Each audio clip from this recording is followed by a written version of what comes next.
Como eu sei se estou preparado para a volta de Jesus?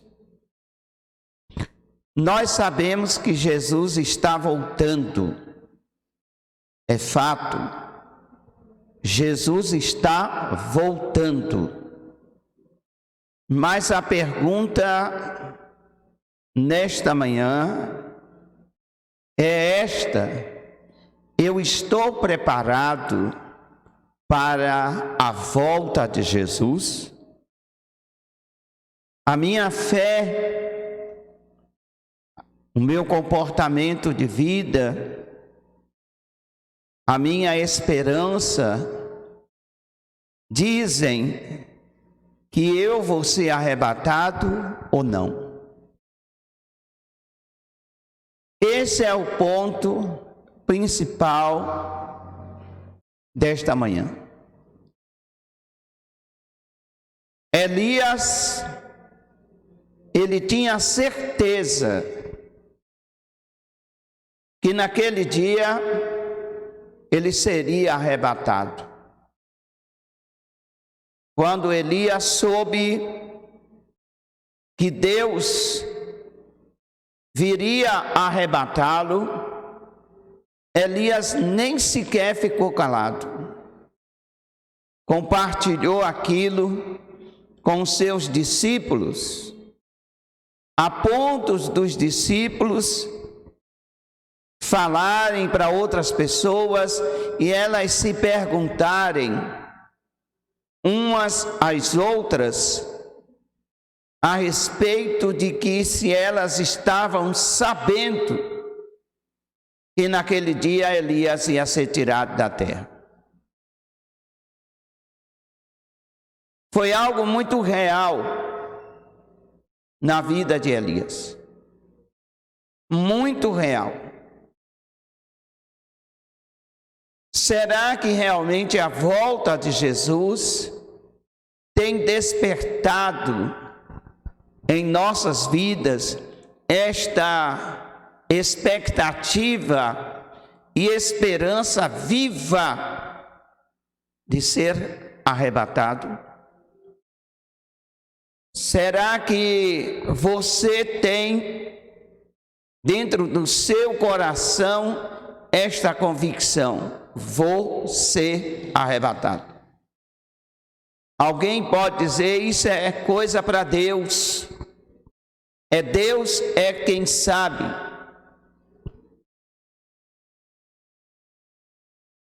No tempo de Elias, não era assim. Elias sabia.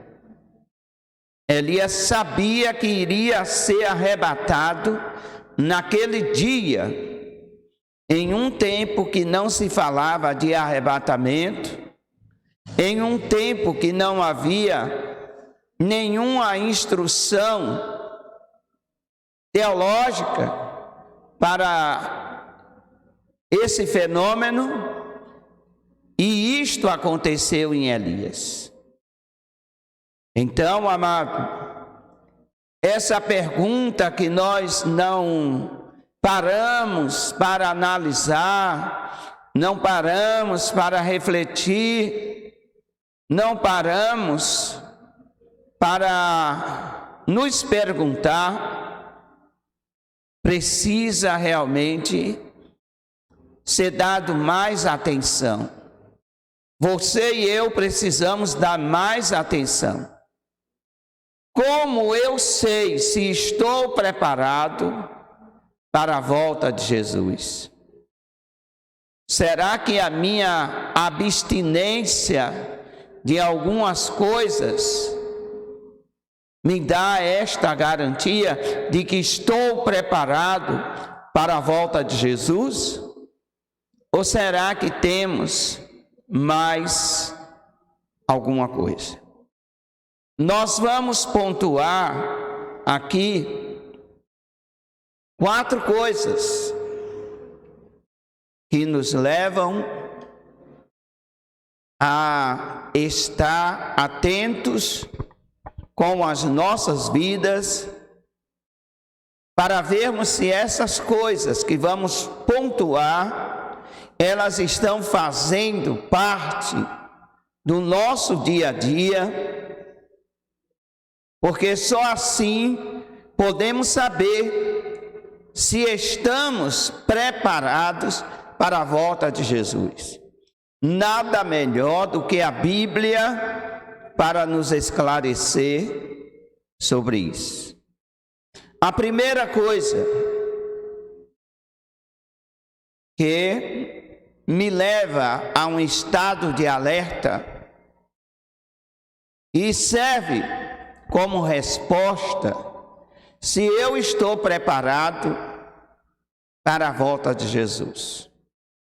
Primeiro, quando as coisas eternas são mais importantes do que as terrenas.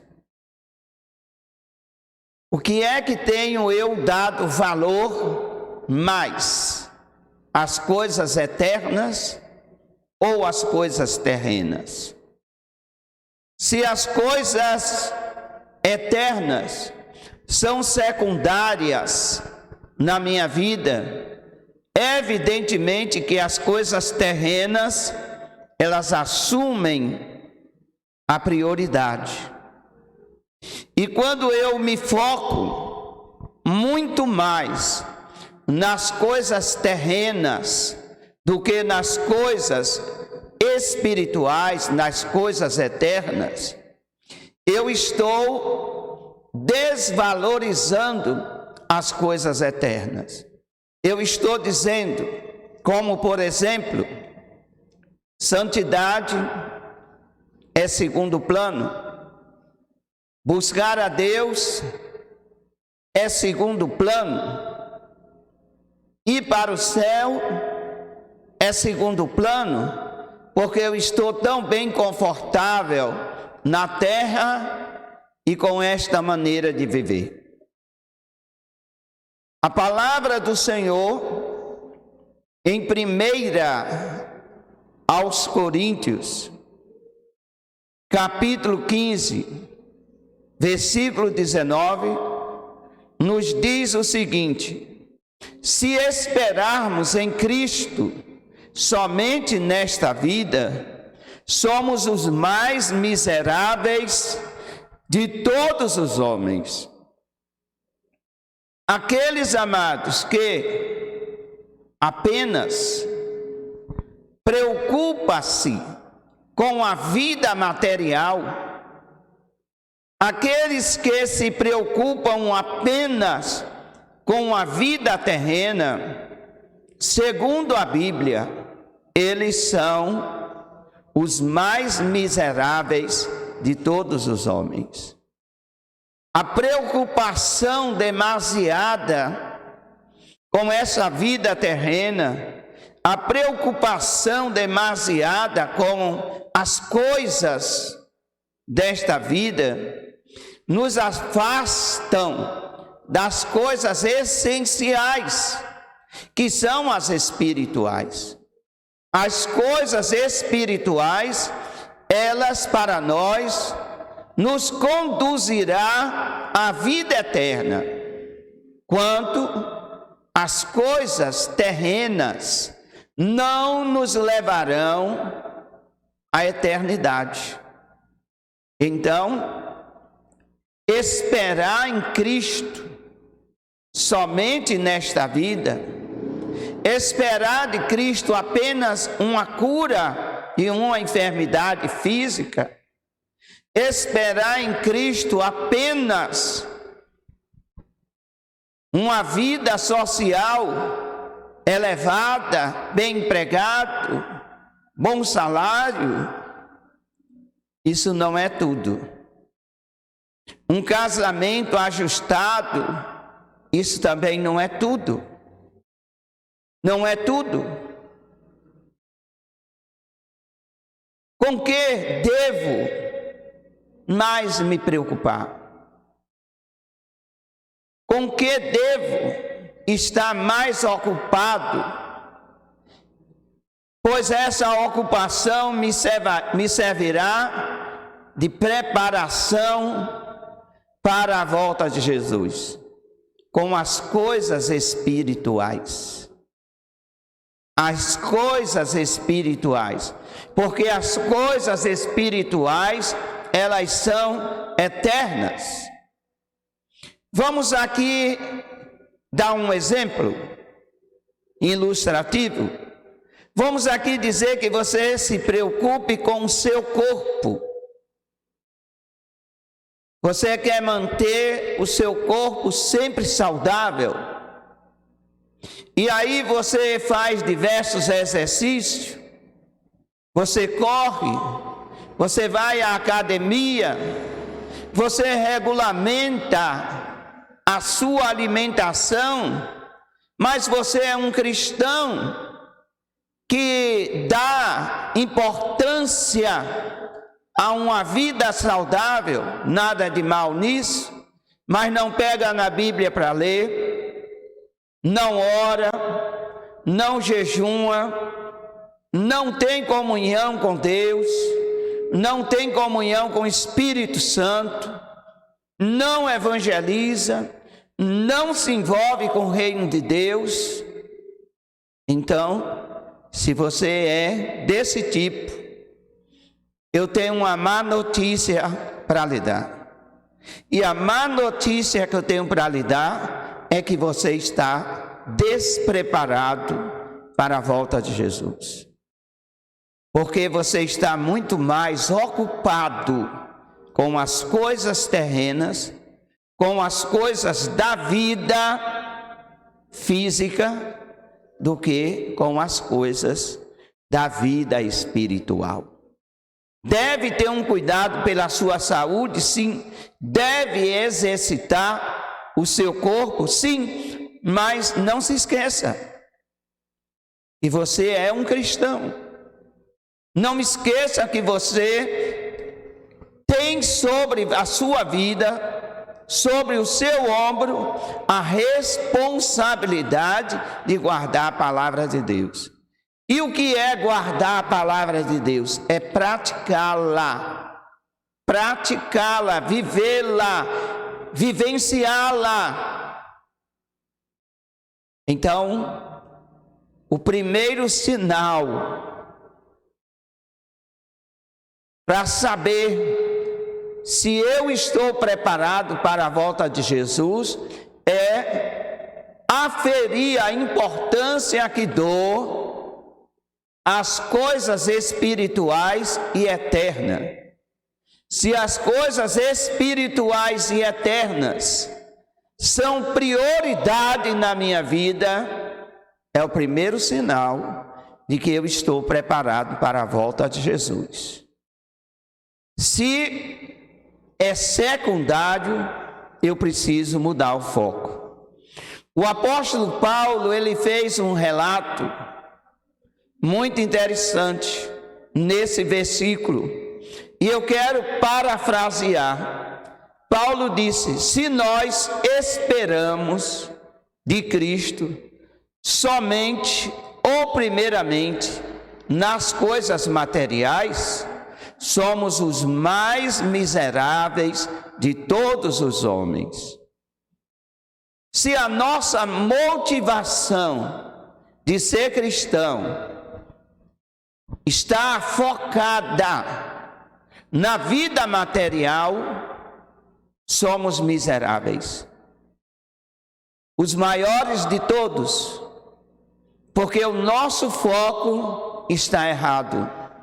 Todo cristão deve focar em prioridade a sua vida espiritual, as coisas que são para si eterna.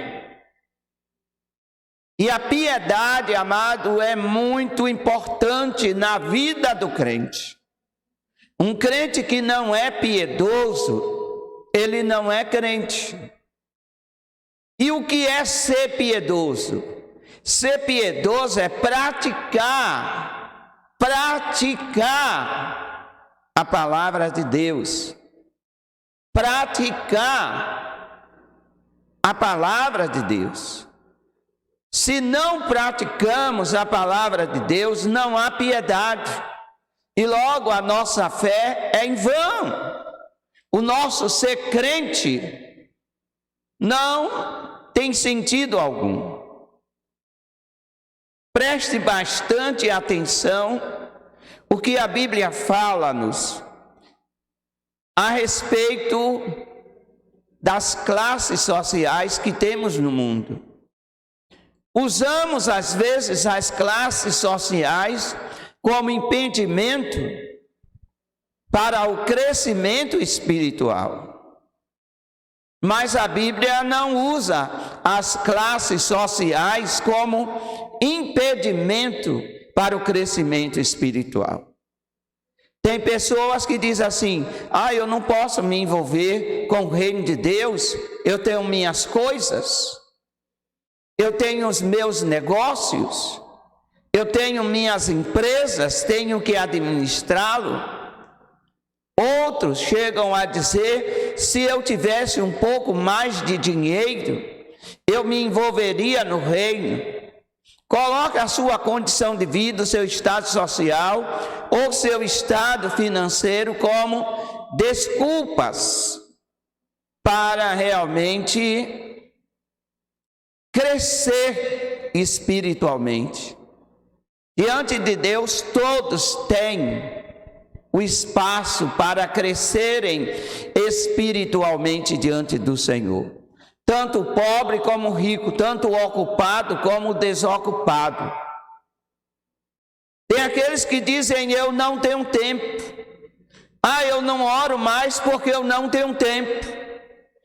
Eu não vou mais à igreja porque eu não tenho tempo. Eu não me envolvo mais porque eu não tenho condições. Olha o que a Bíblia diz. Provérbios 22, 2. Você pode abrir aí, por favor, a sua Bíblia?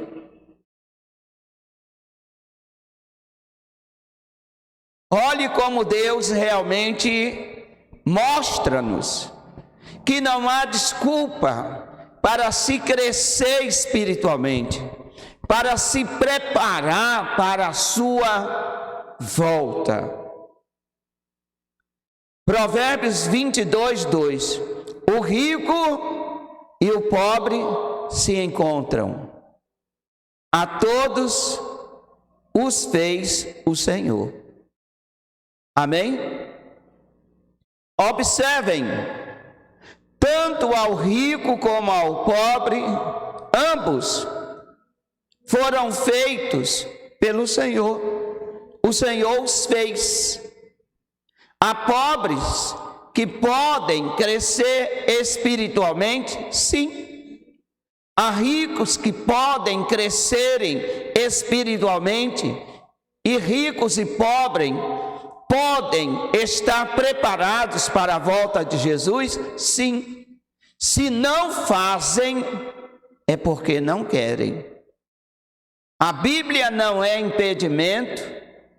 O trabalho não é impedimento, o tempo não é impedimento. Por isso, amado, aqueles que não forem arrebatados, eles não poderão questionar: mas Senhor, por que não fui arrebatado? Imediatamente na mente virá o porquê. Imediatamente na mente o Senhor dará a resposta. Você teve tempo, você teve a oportunidade para se preparar e não fez.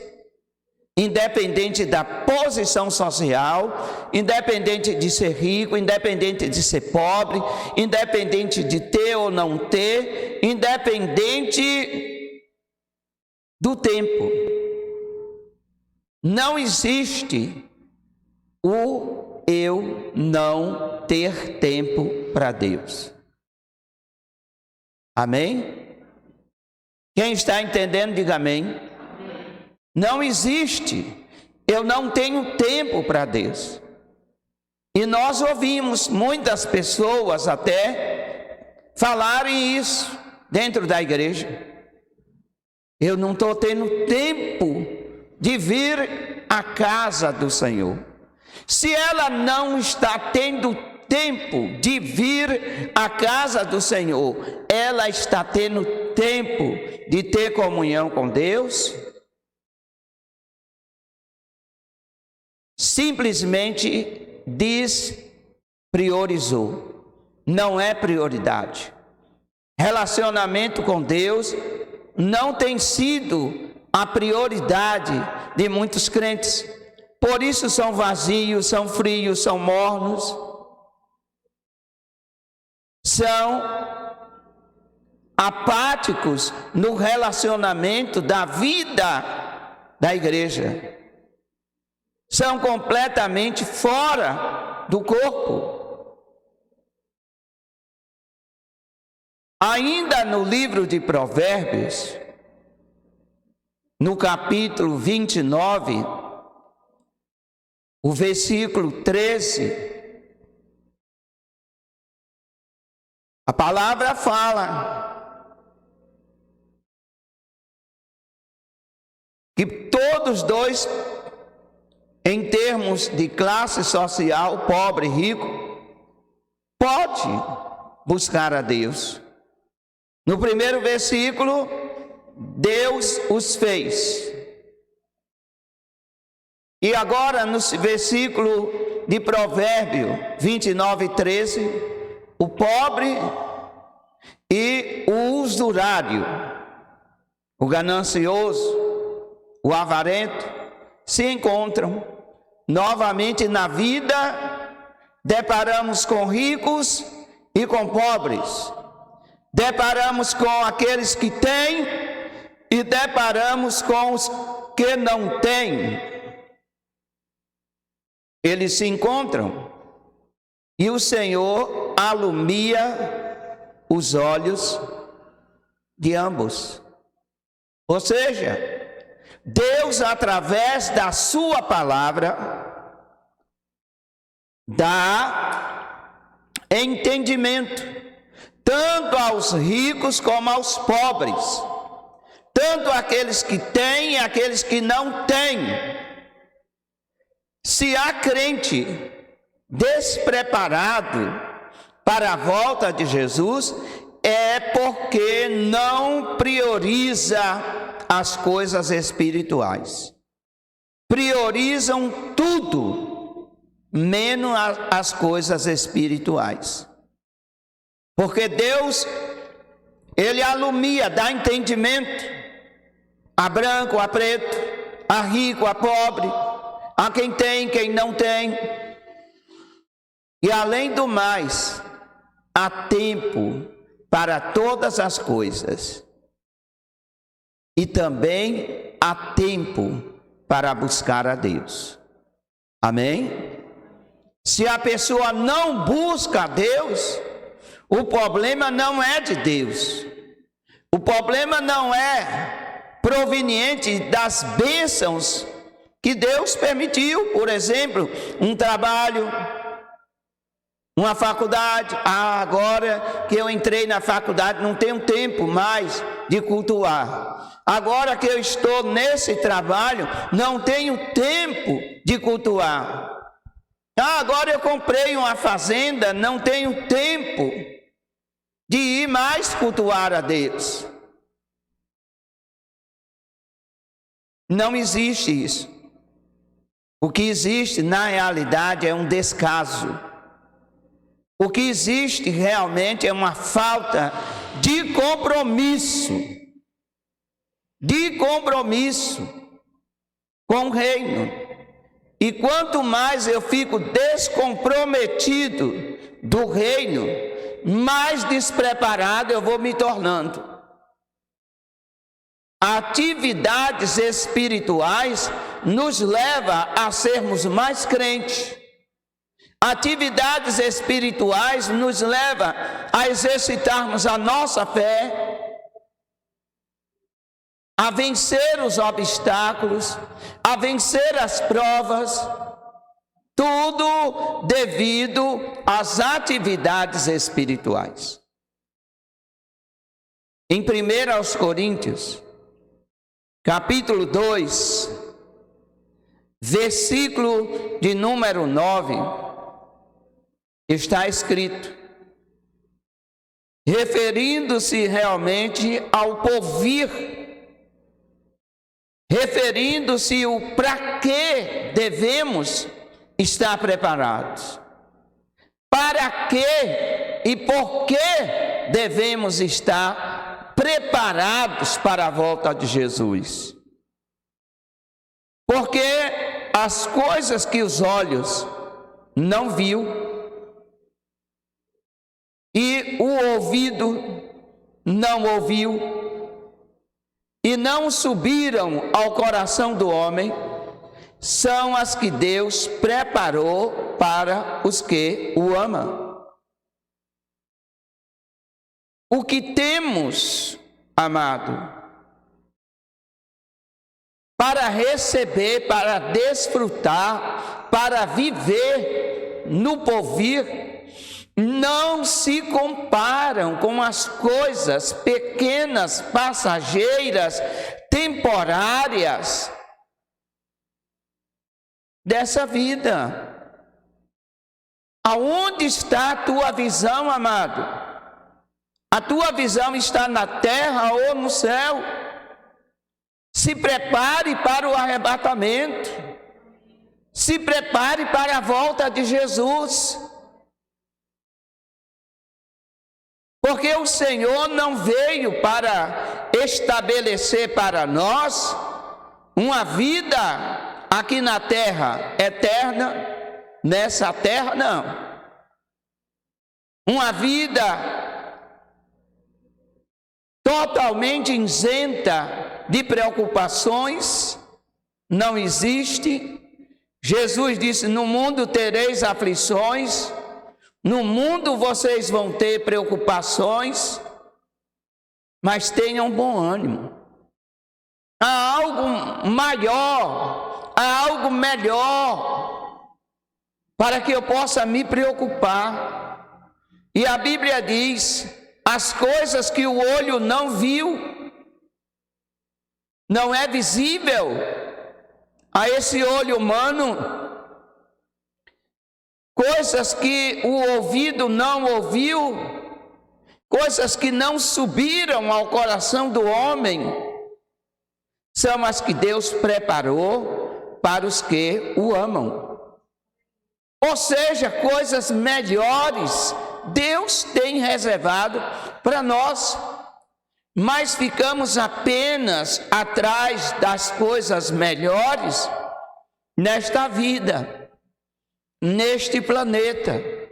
E aí o que é que fazemos com as coisas imensuráveis, que são as coisas espirituais e eternas? Deixamos de lado. Deixamos de lado. É normal até, mas muitos nesta época, agora, nesses dias, estão preocupados com trabalho, emprego, saúde, comida, casa, vida, mas não estão preocupados com a salvação. Não estão preocupados com a salvação.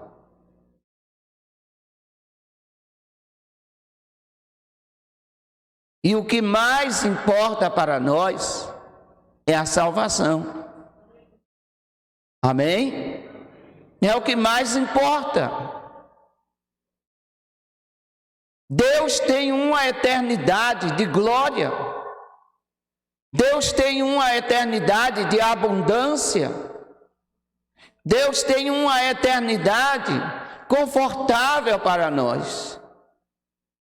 Não haverá morte, não haverá lágrima, não haverá dor. Nós não nos alegramos tanto com isso. Por quê? Porque nós não queremos ter dor agora. Nós não queremos chorar agora. Queremos tudo do bom e do melhor agora. E por causa disso o homem fica preso a esse mundo, porque ele olha para as coisas boas que ele vê no mundo e na vida e quer correr atrás delas. Ele não se alegra em dizer bem assim: olha, um dia nunca mais eu vou chorar. Ele não se alegra em pensar assim: um dia nunca mais eu vou morrer. Um dia nunca mais haverá dor para a minha vida. Ele não pensa nas coisas eternas. E a Bíblia diz: pensai nas coisas que são de cima. E o que são de cima? A imortalidade, a impecabilidade, o estar com Cristo para sempre. O homem não sai nem sequer pregando isso. Sabe por que o homem cristão não sai pregando isso? É porque ele não tem certeza no seu interior. Quando temos certeza no nosso interior, nós compartilhamos.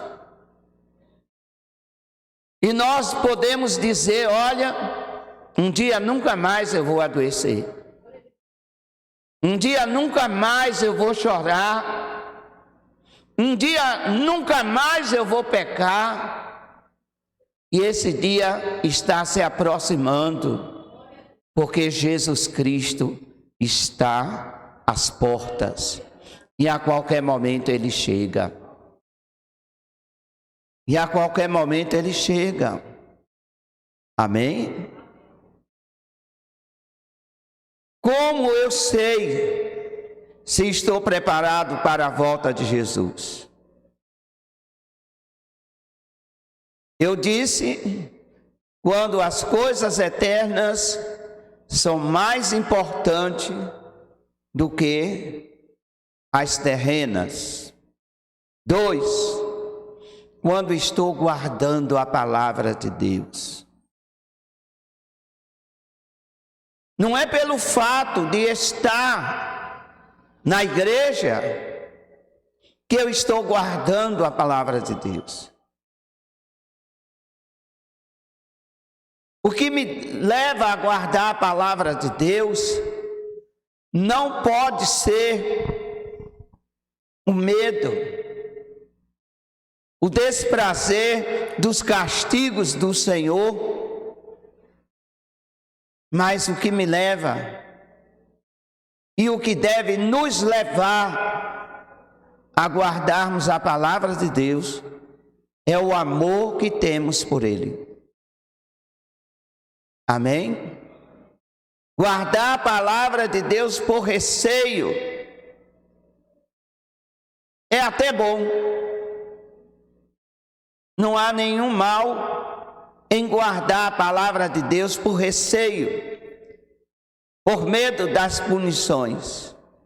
Mas a essência do guardar a palavra de Deus deve ser por amor.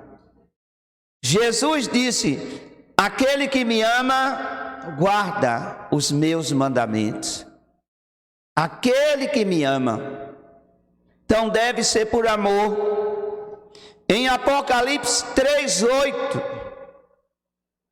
João escreveu: eu sei as tuas obras, eis que diante de ti pus uma porta aberta, e ninguém pode fechar.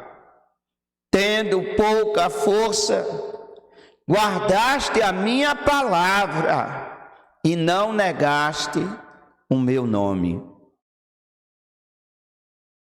Não precisa ser um super-herói para guardar a palavra de Deus. Não precisa ser um super-crente para guardar a palavra de Deus. A igreja que o Senhor mencionou esse texto, Ele frisou com nitidez: tendo pouca força. Mesmo que você tenha pouca força, guarde a palavra de Deus. Você não precisa ser um super crente. O que você e eu precisamos é ser crentes fiéis. Crentes fiéis, crentes tementes, crentes que guardam a palavra de Deus.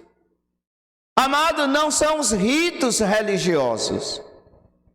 A Bíblia não está mandando você ter os ritos religiosos como pontos salvíficos. Não. Você tem que guardar a palavra do Senhor. Os pontos necessários, que se resumem em 2. Amarás o Senhor teu Deus e amarás o próximo como a ti mesmo. Está resumido todos os mandamentos em 2. E nós devemos guardar a palavra do Senhor. Guardar a palavra é uma linguagem bíblica. A Bíblia usa essa linguagem para quem é cumpridor da palavra. Guardar a palavra não é pregar a Bíblia e colocar na estante e todo dia limpar para que ela não fique empoeirada. Guardar a palavra, meu irmão, é cumprir, é obedecer, é colocar a vida de acordo com o que a palavra pede. É muito fácil colocar a palavra como pretexto para aquilo que queremos e não usar a palavra como um manual de vida. Deus quer que nós venhamos usar a palavra dele como um manual de vida. Você compra um carro, se interessa em ler aquele manual. Compra um eletrodoméstico e segue o manual do fabricante. Faça isso com a palavra de Deus. Use a palavra de Deus como manual para a sua vida. Use a palavra de Deus como o livro que te dá direção. O livro que te dá conselhos. E conselhos eternos. Não é conselho temporários. Conselho para a sua vida apenas física. Mas a palavra do Senhor nos mostra que a palavra dele é o manual de vida para nós. É onde nós podemos viver uma vida pela qual realmente vamos extrair da palavra de Deus uma vida diferente. Porque não ter a vida diferente é não estar guardando a palavra. Ei, saiba o que Deus diz na sua palavra. E Deus é muito claro em dizer: haja diferença entre os que servem a Deus e os que não servem. E como essa diferença é notada? Através do guardar a palavra de Deus. Quem guarda a palavra de Deus é diferente. Quem não guarda é um religioso comum dentro da igreja. É um religioso comum dentro da igreja. E o religioso comum dentro da igreja não está preparado para a volta de Jesus. Não está preparado, não. Amém? Devemos amar a palavra de Deus.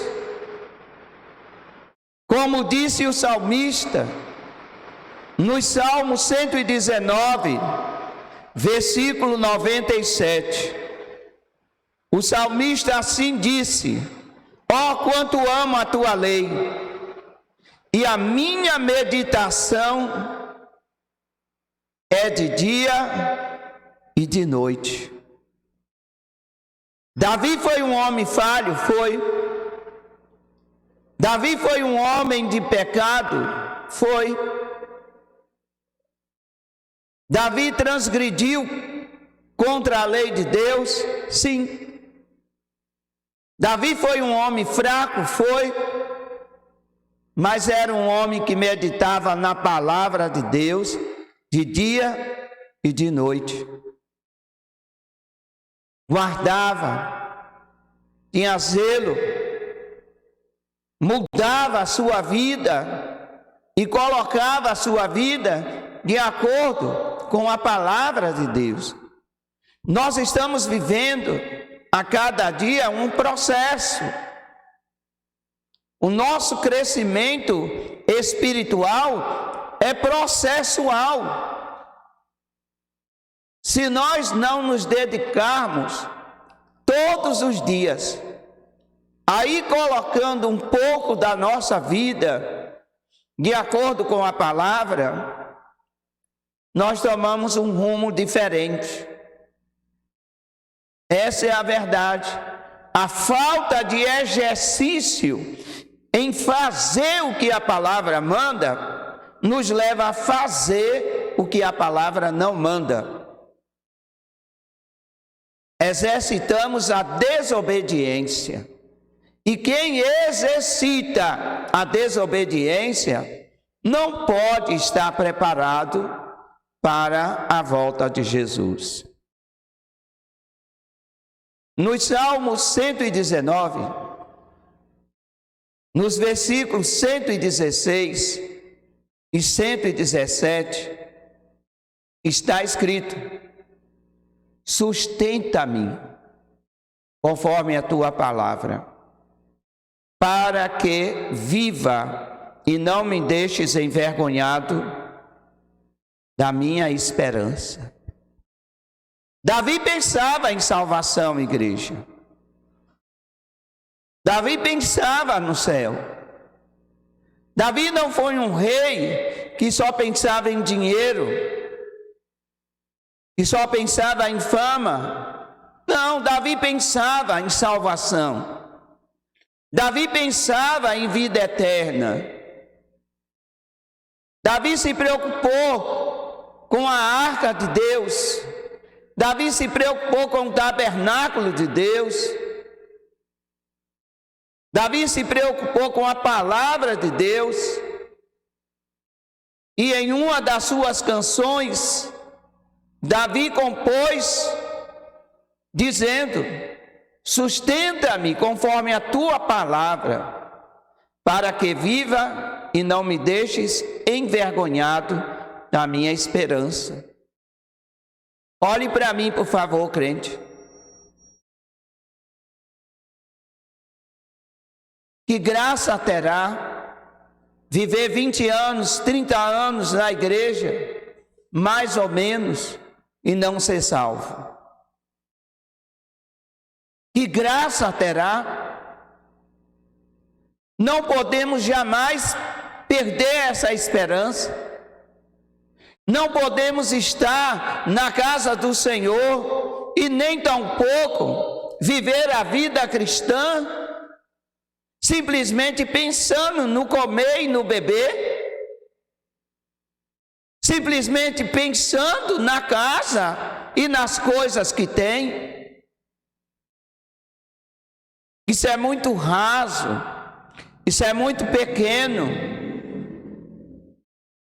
Davi disse com muita precisão: não me deixe ser envergonhado na minha esperança. Ele já pensava na salvação. Ele já pensava no céu. E ainda diz mais: sustenta-me e serei salvo, e eu de contínuo me alegrarei na tua presença. Uma das coisas que alegrava a Davi era a salvação. Era aquilo que já era dito desde o livro de Moisés, livro da vida. Moisés menciona isso. Moisés chega até a propor a Deus que retirasse o nome dele do livro da vida se Deus não perdoasse o povo. Então eu não posso viver a minha vida cristã despreparado. Jesus volta a qualquer momento, ou eu posso ir também a qualquer momento. Se o Senhor vem a qualquer momento e me pegar desprevenido, o mal não será para ele, será para mim. Se eu for desprevenido, o mal também não será para Deus, será para mim. E não é por falta de tempo, e nem por falta de oportunidades. Deus tem nos dado oportunidades, uma após outra, para melhorarmos a nossa vida. Agora, nesse tempo de pandemia que estamos vivendo, a Covid-19 é uma oportunidade para arrependimento, é uma oportunidade para ser um cristão. Vou aqui dizer numa linguagem popular, um cristão top, um cristão de obediência, um cristão cheio do Espírito Santo. Mas nesse tempo de pandemia, os crentes estão esfriando, ficando mais naturais do que antes, mais vazios de Deus. Mas nós queremos viver uma vida preparada, porque a qualquer momento o Senhor vem. Amém? Como eu sei se estou preparado para a volta de Jesus? Quando não estou negando o nome de Cristo. A minha fé, quando eu nego a minha fé, eu estou negando ao nome de Jesus. Devo lembrar, amada igreja, que nós cristãos não vivemos pela emoção e nem por sentimentos. Nós vivemos por fé. É um ato de fé estar aqui hoje pela manhã. É um ato de fé estar realmente indo de encontro ao mundo, indo de encontro àqueles que acham que o lugar de contaminação é a igreja, os outros lugares não. Nesse tempo de pandemia, as pessoas vão ao banco, vão à feira, vão ao supermercado e não se contaminam. Mas elas colocam na cabeça, ou alguém coloca na cabeça delas, vir à igreja vai se contaminar. E muitos não vêm porque não têm fé, negam a fé, negam a fé. Deus se tornou impotente. Deus não é mais o guardião de Israel, Deus não é mais o guardião pessoal de ninguém. E a Bíblia diz: o Senhor é quem te guarda. Já leram isso? Quem já leu isso, diga amém. Pois é, o Senhor é quem te guarda, o Senhor é quem te guarda. É Deus que nos guarda, é Deus que nos protege.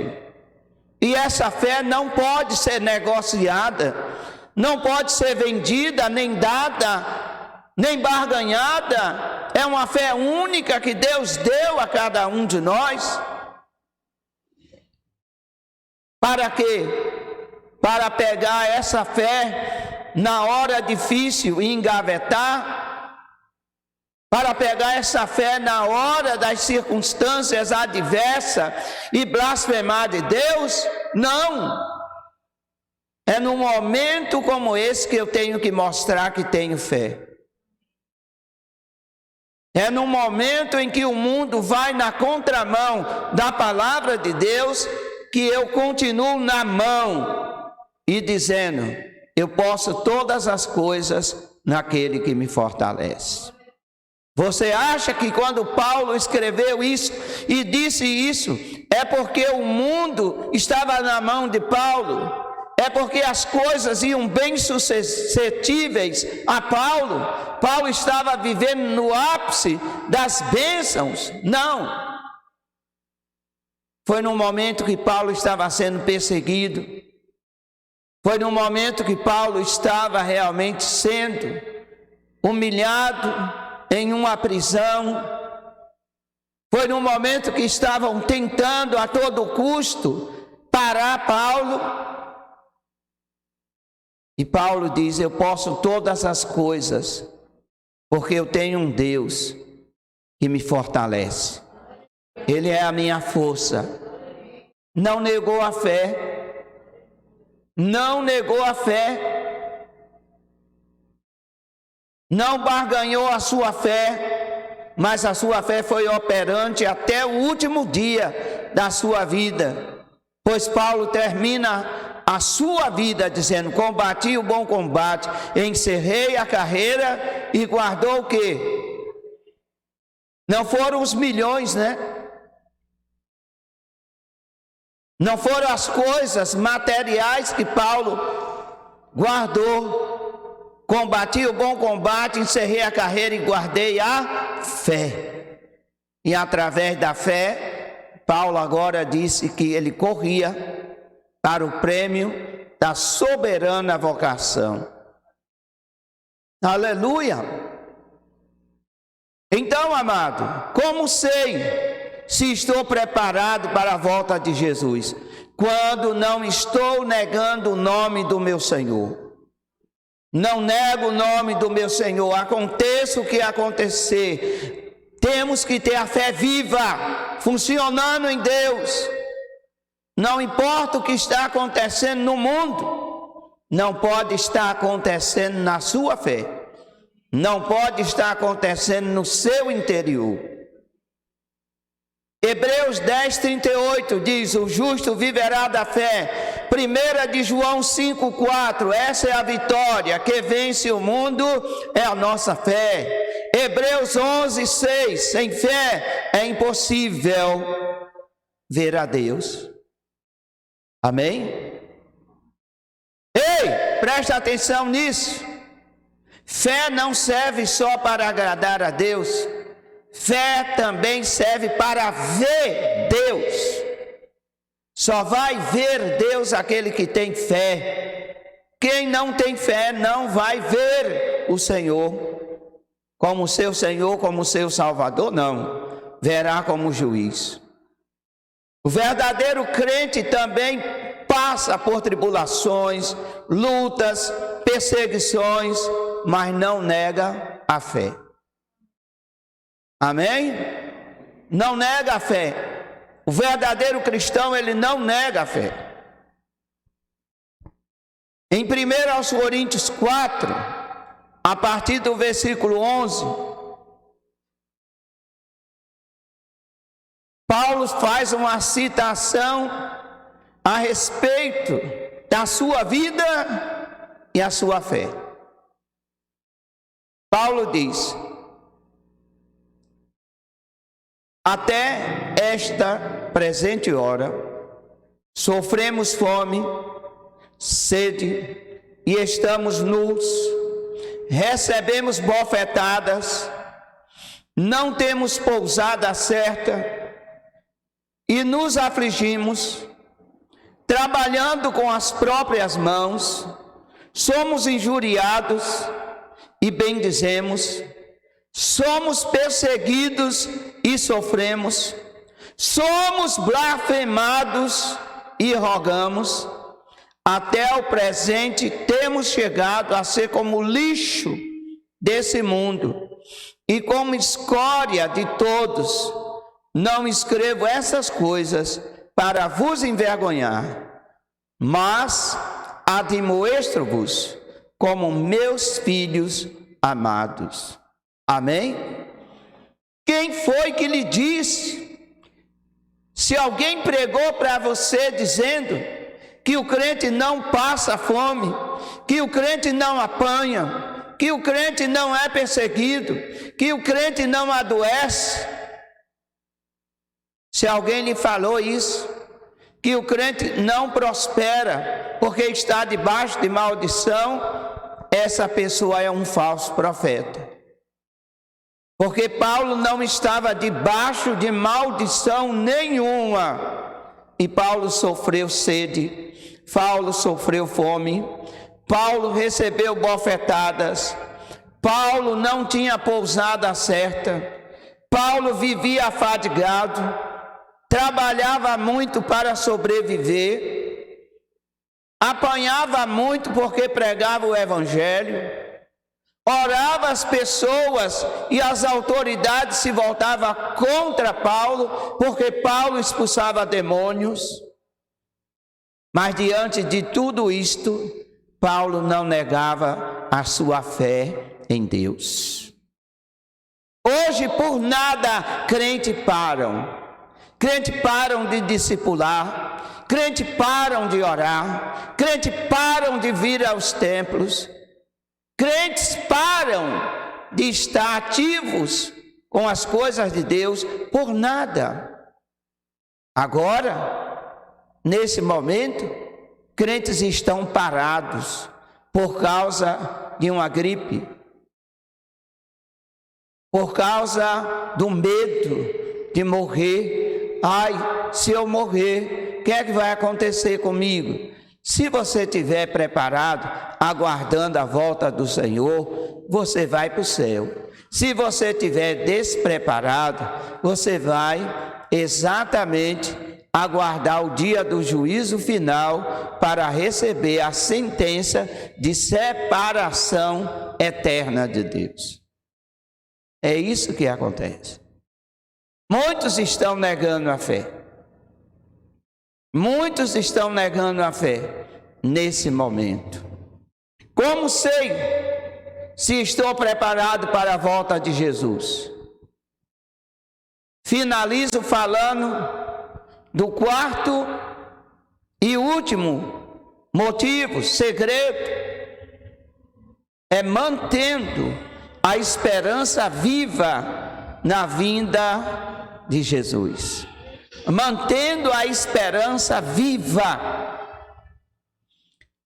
Tito ouviu de Paulo a seguinte expressão: aguardando a bem-aventurada esperança e o aparecimento da glória do grande Deus e nosso Senhor Jesus Cristo. Paulo não negou a fé. Paulo aceitou a Jesus. Paulo guardou a palavra de Deus na esperança de vida eterna. Paulo não foi o pregador que estava na esperança de ter muitos seguidores nas redes sociais. A esperança de Paulo era uma: estar com Cristo na glória celestial. Qual é a tua esperança, meu irmão? O que é que te dá prazer como crente?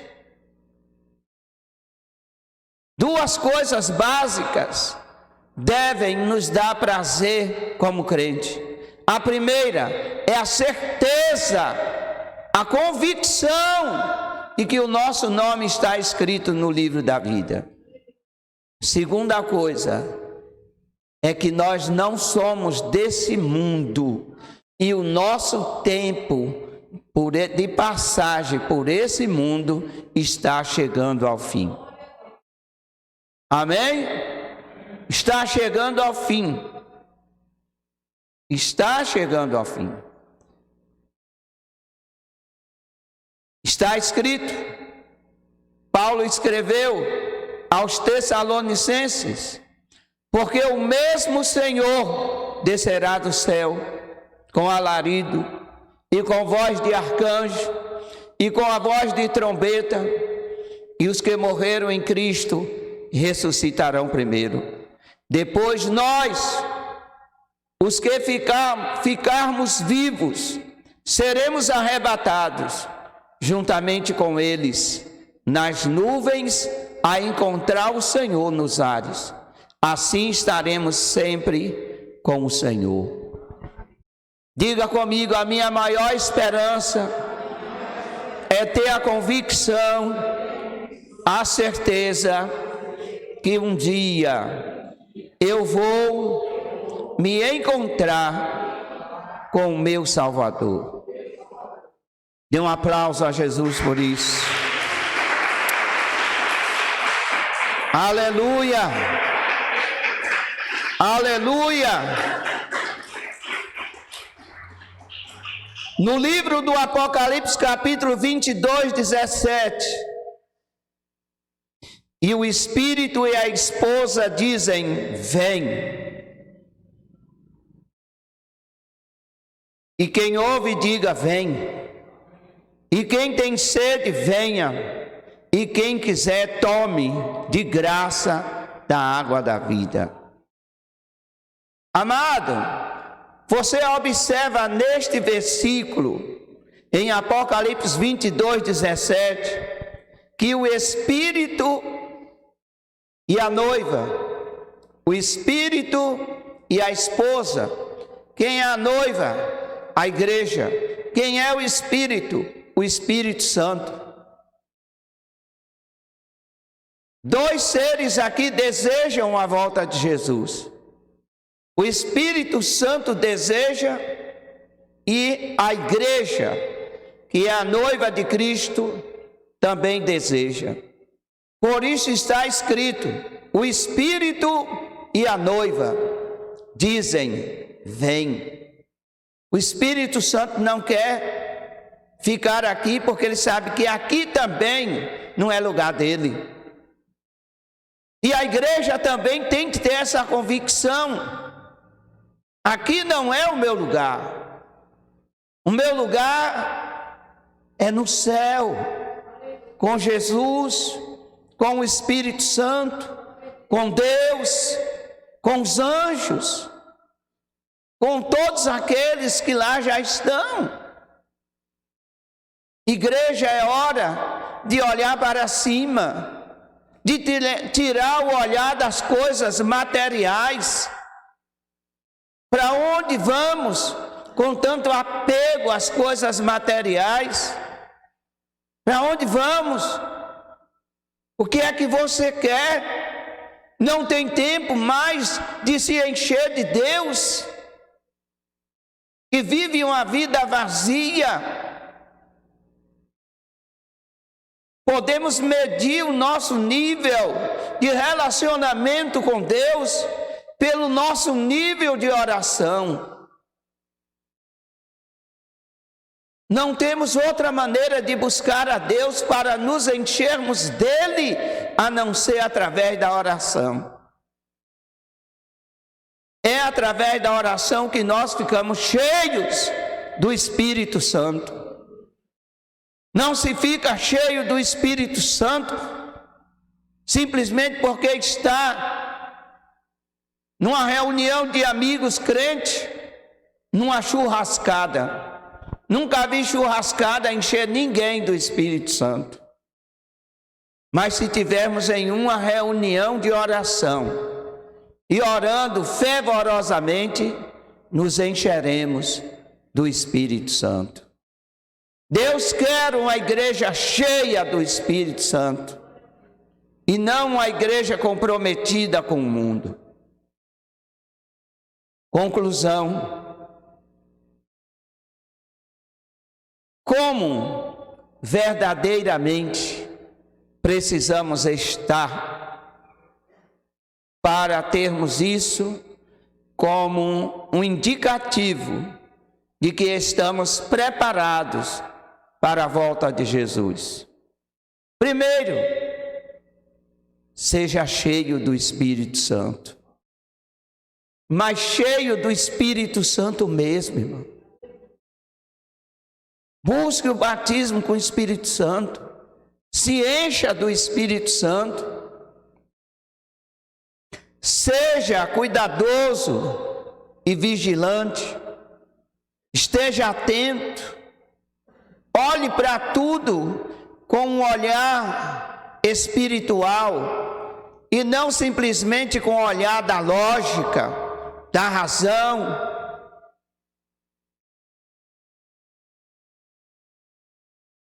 Busque a viver uma vida santa, a cada dia uma vida separada do mundo, separada do pecado. Viva uma vida sem apegos às coisas materiais. Tenha tudo isso aí como secundário e não como prioritário da vida. Todas as coisas materiais temos que tê-las como secundárias. Tenho, amém. Não tenho, amém. Mas a melhor parte é como fez Maria. Ela sentou-se e ouviu a Jesus e absorveu no seu interior tudo que Jesus lhe falara. Assim devemos ser nós. E por fim, pratique a palavra, viva por fé e não negue a Jesus por nada.